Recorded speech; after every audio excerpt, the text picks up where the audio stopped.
We are here at Cheonjeon-ri, Dudong-myeon, Ulju-gun, Ulsan to watch the Petroglyphs of Cheonjeon-ri.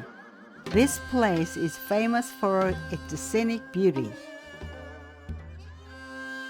Look at this rock on which various figures and letters were engraved since the Bronze Age. The upper side of the rock shows prehistoric petroglyphs of geometric patterns, animals, and abstract human figures. The value of its historical and artistic designs and letters made this rock a national treasure.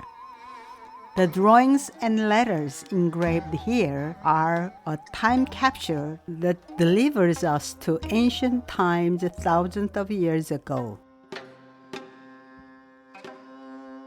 Look at this part. Doesn't it look like an open book? Here appears an inscription created during the Silla dynasty. It is about an aristocrat state. It suggests that he played with a lady he loved 1,400 years ago.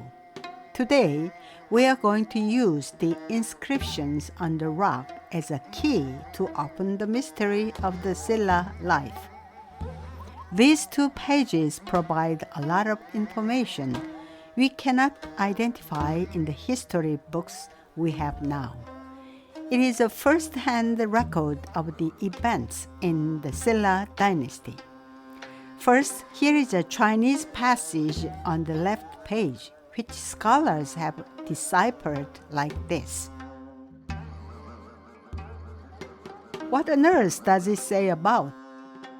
This records a royal family picnic that occurred here during the Silla dynasty. It tells us that they came here on July 3rd, 539 AD, and 26th year of King Bopung's reign. Who are the family? They are Bugulji, queen of the 23rd King Bopung, Jimol Sihe, her daughter, and the wife of Galmunang, or honorary king Sabuji, and Jimol Sihe's 6-year-old son, Shimmekbu. Many attendants accompanied them on the day. As it wouldn't have been easy even for royal ladies to travel during the time, what an exciting trip it must have been. Let's try to know the members in more detail. Bugulji was the queen of King Bopung, and in the history books, she appeared as a Lady Park. In the last years of his reign, she became a monk under the Buddhist name of Bomnyu or Myeobop, staying at the Yeonghungsa Temple, a monastery for female monks. Her daughter, Princess Jimol Sihe, who married her uncle, appears as Lady Jisoo in history books. Her uncle's husband, Sabuji, was a Galmunwang, literally an honorary king. The title of Galmunwang was traditionally given to the king's father, father-in-law, brother, and so on. He appears as an honorary King Ipjong in history books. The inscription suggests that he died 2 years before they came here. Sabuji was the younger brother of incumbent King Bopung. Therefore, he was entitled to an honorary king and was nearly as prestigious as the king in the Silla communities. Princess Jimol Sihe, the daughter of King Bopung, married her uncle Sabuji and gave birth to a son. The son was called Shimmekbu and was 6 years old when he accompanied his mother and grandmother on that day. The following year, the boy ascended the throne as the 24th King Jinheung of Silla. If there is a member of the royal family who could not participate in this family picnic, he is King Bopung. He is one of the most challenging kings of Silla because he recognized Buddhism as a national religion and became a Buddhist monk himself around this time. He stayed at the Heungnyunsa temple he had founded under the Buddhist name of Bobun. Why did they come here about 18 miles away from their palace? Of course, because this place was famous for its beautiful scenery. They probably came here to wash their minds with the clear air, water, and scenery before praying to the mountain god and dragon god they believed to dwell here. It is also a well-known pilgrimage site for the Hwarang, an elite group of Silla male youth who were training themselves in culture, martial, and social disciplines. It would be a one-day journey for women from their palace in a palanquin or carriage. They must have slept somewhere nearby. There's another reason why they were here. They say they have missed 2 members of the family who had passed away before. Jimol-sihe, the central picnicker here, may have missed her husband. She says that she has also missed a lady named Osa Chuya-rang. Her husband had died 2 years before. His beloved Osa Chuya-rang had also passed away. Naturally, she missed her husband. However, who is it in the world the lady Osa Chuya-rang she missed? The answer is in the inscription on the right hand over here. Let's go back to an event that had happened 14 years before in 525.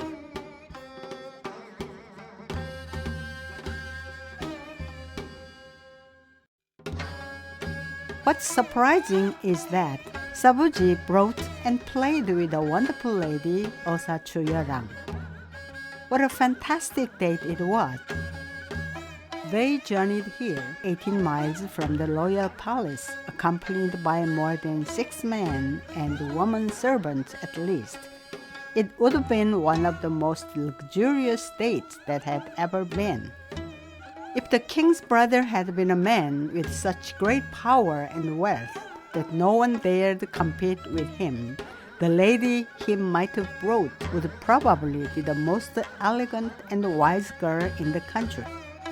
The short inscription here also includes as many letters as 4 that praise her. It says she is a beautiful, virtuous, shining, and subtle lady. Don't you wish to see her? Considering the honorary king's decision to engrave her virtue on the rock, he must have been in love with her. He was so proud of his love's beauty, kindness, and goodness that he probably decided to preserve her virtue on the rock forever. Oddly, historians neglect to read this overflowing love. KBS's program History Special features these petroglyphs with many interviews with history professors. However, no one was curious about this love and the lady. They only talked about consanguineous marriage or marriage with a near relation, which was customary in Silla at that time compared with other nations' examples. But there is one puzzling thing. While the inscription of the year 525 only mentions the year when Sabuji and his love visited, the record of the year 539 tells that they came at dawn on June 18th. How did they remember the date and the time of the visit 14 years before? The first visit was probably a domestic event significant enough to record the date and time. Who the hell is Sabuji's beloved lady? As this woman appears nowhere in the history books, we don't know who she is. Then, was this time the last time they dated? There's no way to know that either. According to Samguksagi, or the history of the 3 kingdoms, Sabuji, whose other name is honorary King Ipjong, married his brother's daughter, Princess Jimol-sihe, and had a son. The son is King Jinheung, the 24th king of Silla. We can infer that it was relatively late in his life when Sabuji married his niece, for we can estimate the time he married through the birth year of his son. He had probably died 4 or 5 years after his marriage. Do you think he remained single for a long time before the marriage? We don't think so. What did the king's brother lack for his marriage? And did he live in a single life? We can safely suppose that he married Osa Chuyeorang, who he was in love with at this time. And if he wasn't her fiancé, how dare she follow him to this distant, lonely place? When we read Samguk Yusa carefully, we come across a woman in question. Let's note the brief entry of King Jinheung in the royal chronicles of Samguk Yusa. The chronicles say that King Jinheung's mother is Lady Jiso or Lady Sikdo or Sekdo of the Pak clan. It also says that she is a daughter of Pilsa Baekgu in Moryang-ri. As Lady Jiso, that is Jimol Sihe in the inscription, is the daughter of King Bopung. She can never be Park at all. When Venerable Irian edited Samguk Yusa, if there were 2 contradictory facts, he listed both of them, which was one of his principles. If so, there was undoubtedly another lady called Lady Sikdo or Sekdo from the Pak clan. If so, isn't she the ex-wife of the honorary King Sabuji? And isn't she Osa Chuyeorang who appears on the rock? Now we can conclude that King Jinheung has another mother, Lady Sikdo or Sakdo, Pilsabekgu's daughter, and that she is the first wife of Sabuji, that is Osa Chuyeorang, who appears on the rock. Though she is Pilsabekgu's daughter, she may be in a close relationship. Because Sabuji's mother, Queen Yeonje, is from the Pak clan in the same Moryang-ri, she may be a relative on her mother's side. That's why she is called a sister in the inscription. We've remarked on the beautiful love of a Silla aristocrat from the mysterious inscriptions. And we've read about the desire of a man to carve his love on the rock. And we've tracked down the ideal woman named Osa Chuyeorang.